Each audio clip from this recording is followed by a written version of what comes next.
समस्त को नमस्कार। एक अपडेट आसी जहाँकि रहा ओडिशा स्टाफ सिलेक्शन कमिशन तरफ जमीक आप देखुवे जो एग्जाम टी बारंबार पोस्टपोन है रिशेड्यूल है किंतु फाइनाली एग्जाम होगा जाऊँगी तार ओ मसरे सेप्टेम्बर मसरे एग्जाम टी हूँ कौन कि आप जानते जो एसआई बाहरी ट्राफिक एसआई आउ एक्साइज एसआई तार फाइनाल एग्जाम होगा जाऊँगी केबे 8/9/2025 रु 12/9/2025 आपण माने सरप्राइज होंतुनी कारण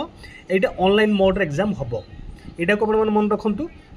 कारण प्रथम करी जो होता एग्जाम केबे होता 27/4 होता किंतु क्वेश्चन भूल आसवा जो माने अलग पैटर्न सीरियल पैटर्न आसवा जो कैंसल कराई डेट गोटे दिया किंतु पुनर्बार पुणी थे यहाँ डेट चेंज कराई तो फाइनाली 8 तारिख रु सेप्टेम्बर 8 रु 12 तारिख भितर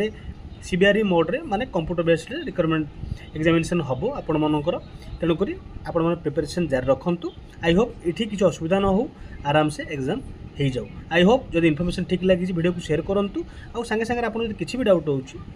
कमेंट रे मतामत दिंतु। नमस्कार, धन्यवाद।